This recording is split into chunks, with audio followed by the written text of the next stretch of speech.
चलिए आज बात करते हैं एक ऐसे नंबर की जिस पर हर इन्वेस्टर की नज़र टिकी रहती है, अर्निंग्स पर शेयर यानी ईपीएस। अब देखने में तो ये एक सीधा साधा नंबर लगता है, लेकिन यकीन मानिए इसके पीछे की कहानी अक्सर काफी दिलचस्प होती है। जरा सोचिए, एक कंपनी है जिसका ईपीएस सिर्फ 4 साल में 50% बढ़ गया। पहली नजर में तो ये एक जबरदस्त इन्वेस्टमेंट का मौका लगता है ना? ऐसा लगता है कि कंपनी रॉकेट की स्पीड से आगे बढ़ रही है। पर क्या कहानी बस इतनी ही है? क्या ये बड़ा सा नंबर हमें पूरी सच्चाई बता रहा है? चलिए आज इसी की परतों को खोलकर देखते हैं और पता लगाते हैं कि इस ग्रोथ के पीछे का असली राज क्या है।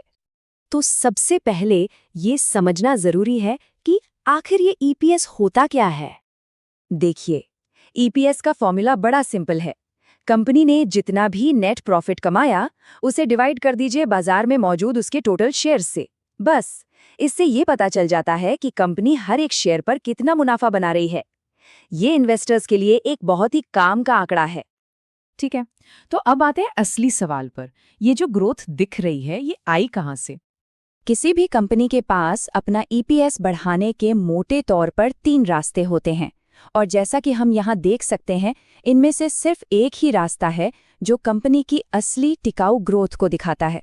बाकी 2 रास्ते कह सकते हैं कि कभी-कभी हमें गुमराह भी कर सकते हैं। तो पहला और सबसे अच्छा तरीका है ऑपरेशनल सुधार। मतलब कंपनी असल में अपना बिजनेस बहुत अच्छा कर रही है, वो ज्यादा सामान बेच रही है, अपने खर्चे कम कर रही है, नए-नए इनोवेशंस ला रही हैं। ये है असली टिकाऊ सफलता। ये एक बहुत ज़रूरी सवाल है। अगर कंपनी का मेन बिजनेस ही नहीं बढ़ रहा है तो फिर ईपीएस कैसे बढ़ सकता है? और यहीं से कहानी थोड़ी पेचीदा और इंटरेस्टिंग हो जाती है। और ये है दूसरा तरीका, शेयर बायबैक।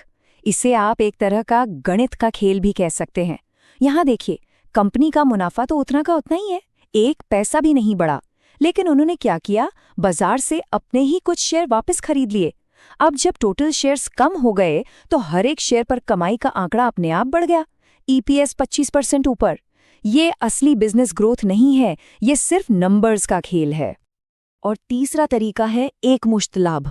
मतलब कोई ऐसी कमाई जो बस एक बार हुई हो, जैसे कंपनी ने अपनी कोई पुरानी बिल्डिंग बेच दी या कोई बड़ा केस जीत लिया। इससे उस साल का प्रॉफिट तो बढ़ जाएगा और ईपीएस भी, लेकिन ये चीजें हर साल तो नहीं होंगी ना, तो ये ग्रोथ टिकाऊ नहीं होती। तो अब सवाल ये उठता है कि हम एक इन्वेस्टर के तौर पर इस सच्चाई का पता कैसे लगाएं। इसके लिए हमारे पास एक छोटा सा मगर बहुत काम का टूल किट है। ये 4 बहुत ही आसान स्टेप्स हैं। सबसे पहले इनकम स्टेटमेंट देखिए कि क्या कंपनी की सेल्स और ऑपरेटिंग इनकम सच में बढ़ रही है। दूसरा, देखिए कि कहीं शेयर्स की संख्या कम तो नहीं हो रही। और तीसरा, कंपनी की रिपोर्ट्स के फुटनोट्स पढ़िए, वहां वन टाइम जैसी चीजों का जिक्र मिल सकता है। और आखिर में इन सब से अंदाजा लगाइए कि ग्रोथ का कितना हिस्सा असली बिजनेस से आया और कितना बाकी तरीकों से। चलिए इस टूल किट को एक उदाहरण से समझते हैं।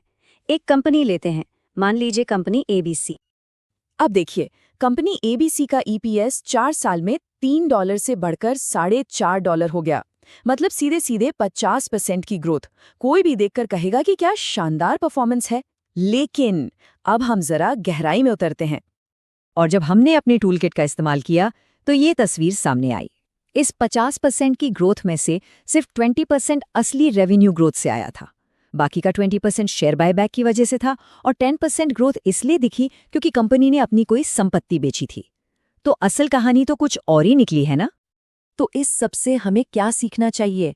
यही कि हमें एक स्मार्ट इन्वेस्टर की तरह सोचना होगा।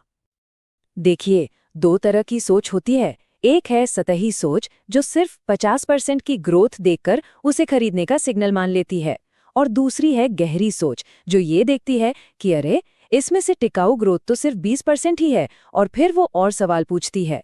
हमें दूसरी वाली सोच अपनानी है। ये बात हमेशा याद रखने वाली है।